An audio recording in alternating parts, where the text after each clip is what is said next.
Good morning students, welcome to Amrit senior secondary school.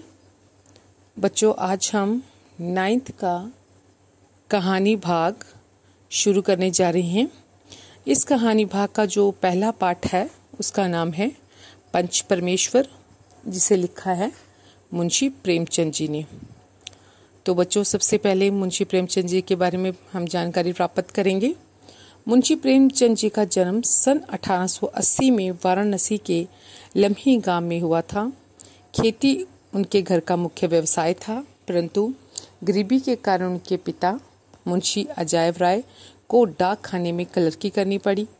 Premchand ji के जन्म के समय यद्यपि उनके पिता नौकरी कर रहे थे, परंतु मूलतः कृषक होने के कारण उनके घर का वातावरण एक किसान के घर के समान था। इसलिए प्रेमचंद को भी ये चीजें संस्कारों में ही मिली थी।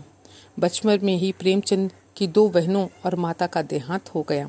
इन घटनाओं का प्रेमचंद पर गहरा असर हुआ। घर के गरीबी और माँ के प्यार से वंचित प्रेमचंद ने अभावों में ही अपनी शिक्षा शुरू की तथा उर्दू की विशेष शिक्षा पाई। 13 वर्ष की अवस्था तक प्रेमचंद ने उर्दू के अनेक प्रसिद्ध ग्रंथ पढ़ लिए। गरीबी में भी उन्होंने जीवन के उच्च आदर्शों तथा ईमानदारी का त्याग नहीं किया। वे ट्यूशन करते हुए अंधेरी कोठरी में तेल की कुप्पी से पढ़ते थे। जैसे तैसे उन्होंने सन 1910 में इंटर की परीक्षा पास की, लेकिन परीक्षा पास करने से पहले ही 18 रुपये मासिक पर स्कूल में नौकरी कर ली थे। गरीबी के कारण इन्हें अनेक बार महाजनों से उधार लेना पड़ा था, इसलिए इन्हें महाजनी व्यापार की इतनी समझ थी और इनके साहित्य में इसकी चर्चा बार बार होती थी। पिता ने इन्हें धनपत राय नाम दिया था, जबकि चाचा ने इन्हें नवाब राय के नाम से पुकारा। नवाब राय नाम से ही इन्होंने आरंभ में उर्दू में लिखना शुरू किया था और इनका पहला उर्दू कहानी संग्रह सोजे बतन प्रकाशित हुआ, जिससे राष्ट्रीयता की भावना को देखते हुए अंग्रेजी सरकार ने उनकी सारी प्रतियां जलाकर पाबंदी लगा दी थी। बच्चों देखो, जो मुंशी प्रेमचंद जी थे, बोलते कि इनका जन्म 1880 में हुआ था। इनके नाम के साथ मुंशी इसीलिए लगा क्योंकि इनके जो पिताजी थे वो डाक घर में क्लर्क का काम करते थे। तो क्लर्क को क्या बोलते थे उस वक्त? मुंशी बोलते थे। तो बोलते हैं कि इनके पिताजी ने इनका नाम जो था वो रखा धनपत राय और इनके चाचा जी ने इनका नाम रख दिया नवाब राय। बच्चों, इनके पिता बेशक डाकखाने में क्लर्क का काम करते थे, पर जो इनका काम था वो तो कृषक था, बल्कि किसान थे। खेती बाड़ी इनका मुख्य काम था। तो इनके घर का जो माहौल था वो किसानों जैसा ही था। तो बोलते जब मुंशी प्रेमचंद जी छोटे थे तो उनकी माता जी और उनकी जो 2 बहनें थी उनका देहांत हो गया और वो अकेलापन दूर करने के लिए इन्होंने कहानियां पढ़ना शुरू कर दी। तो वो कहानियां पढ़ने से इनका ऐसा इंटरेस्ट पैदा हुआ कि इन्होंने आज विश्व के एक सबसे बड़े सम्राट मतलब कि कहे जाने वाले लेखक बन गए मुंशी प्रेमचंद जी। बोलते हैं मुंशी प्रेमचंद जी ने जो जितनी भी कहानियां और लेख लिखे, इनकी पॉपुलर होने का, इनका प्रसिद्ध होने का एक ही कारण था कि इनकी जो लेखनियां थी उनमें जो हमारे लोगों की नॉर्मल लाइफ है वो दिखती थी। ऐसा लगता था कि वो किरदार हमारे साथ हुआ है या हो रहा है, या हमने देखा है। तो इसीलिए इनके सारे लेख इतने प्रसिद्ध हुए। तो बोलते हैं बचपन में गरीबी के कारण, बोलते जब भी ये पढ़ते थे तो ये एक दिया जलाते थे, बल्कि कुप्पी जला के पढ़ते थे, बल्कि मिट्टी का तेल एक डिब्बी में डाल के तो उसकी रोशनी से पढ़ते थे।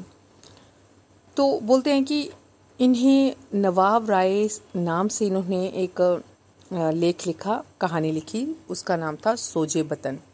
सोजे बतन जो थी वो पूरी देशभक्ति से ओतप्रोत थी, मतलब वो पूरा उसमें देशभक्ति के बारे में लिखा गया था और जो अंग्रेजों को पसंद नहीं आई। तो अंग्रेजों ने क्या किया, उसकी सारी जो प्रतियां थी, वो सारी उन्होंने जला दी और उस पर बैन लगा दिया।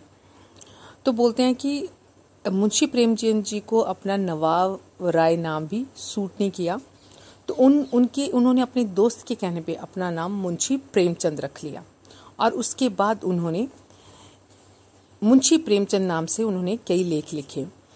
बोलते हैं इसी के साथ नवाब राय लुप्त हो गए और प्रेमचंद के नाम से उन्होंने हिंदी में लिखना शुरू कर दिया। लेखन कार्य के अतिरिक्त इन्होंने जमाना, मर्यादा, माधुरी, जागरण और हंस नामक पत्रिकाओं का समय समय पर संपादन किया। पत्रिकाएं क्या होती हैं बेटा? मैगजीन्स होती हैं। हंस के लिए ही इन्होंने फिल्मी दुनिया में कदम रखा, लेकिन इन्हें फिल्मी दुनिया नहीं रम पाई। प्रेमचंद की सबसे पहली मौलिक कहानी थी संसार का अनमोल रतन, बताई जाती है, जो सन 1907 में जमाना में छपी।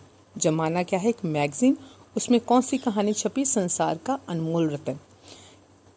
उसके बाद इन्होंने अनेक उपन्यास तथा कहानियों की रचना की। इनकी लगभग 300 कहानियों को मानसरोवर नाम से 8 भागों में संकलित किया गया है।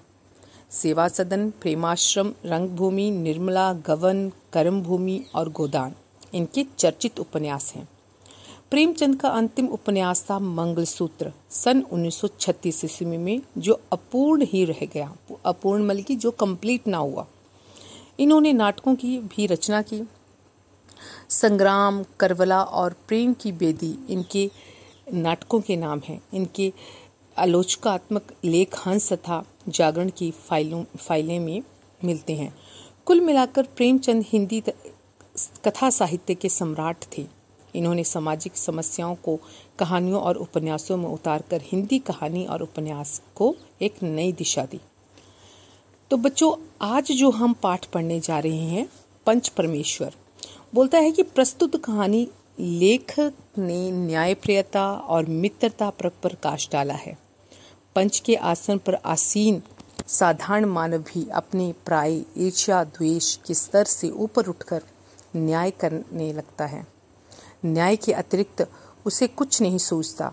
ये कहानी संदेश देती है कि निष्पक्ष न्याय की हर ओर जय जयकार होती है। यदि कभी किसी को न्याय करने का उत्तरदायित्व दिया जाए तो उसे काम, क्रोध, मद, लोभ और मोह से ऊपर उठकर न्याय करना चाहिए। तो बच्चों, आज हम कहानी पढ़ते हैं पंच परमेश्वर,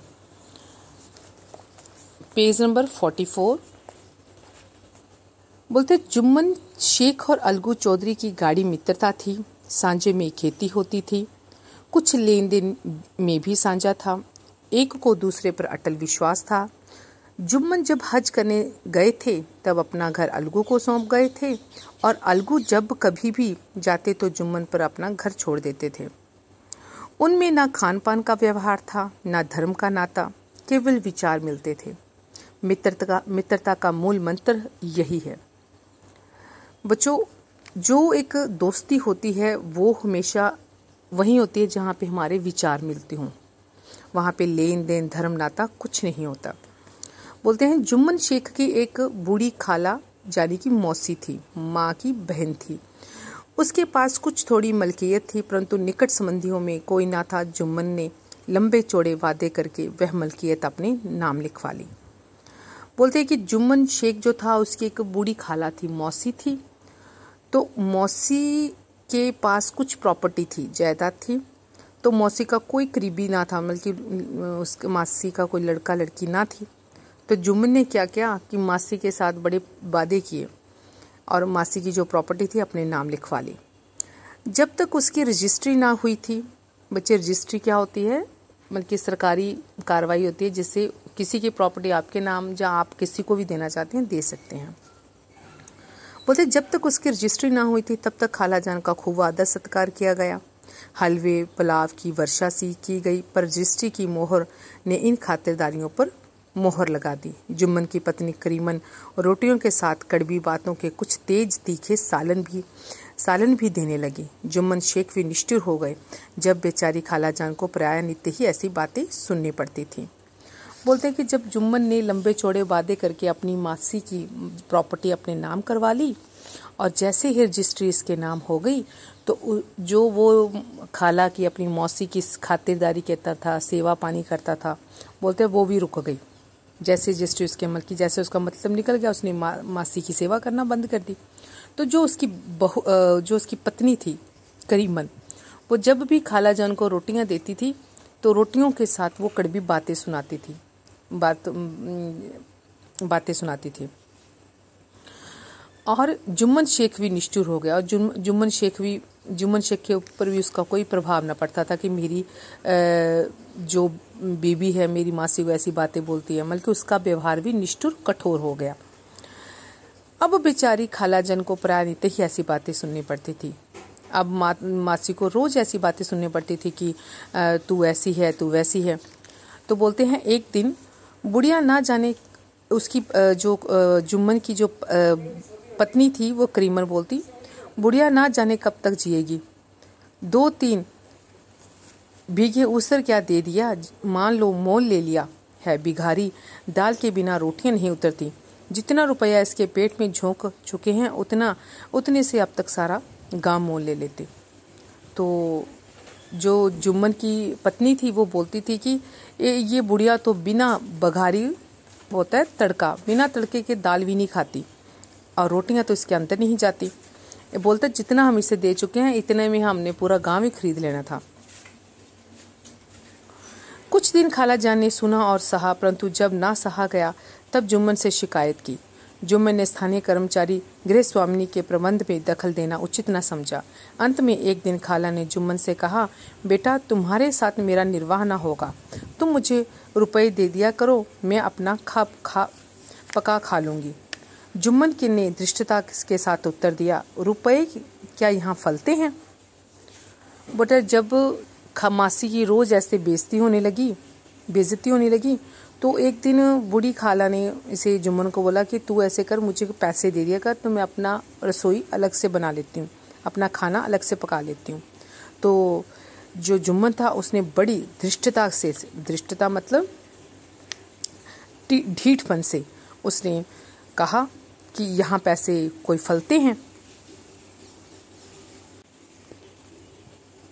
बच्चों इस कहानी से संबंधित मैंने कुछ प्रश्न बनाए हैं, तो आपने इन प्रश्नों को अपनी कॉपी पे लिखना है। जैसे पहला प्रश्न है, मुंशी प्रेमचंद का जन्म कब हुआ? दूसरा है, आरंभ में मुंशी प्रेमचंद जी ने किस नाम से लिखना आरंभ किया? मुंशी प्रेमचंद की कितनी कहानियों को मानसरोवर में संकलित किया गया? हिंदी कथा साहित्य के सम्राट कौन थे? खाला किसे कहते हैं? ये सारे प्रश्न और इस कहानी को अपने ध्यान से सुनना है और इन प्रश्नों को अपनी फिर कॉपी पे करना है।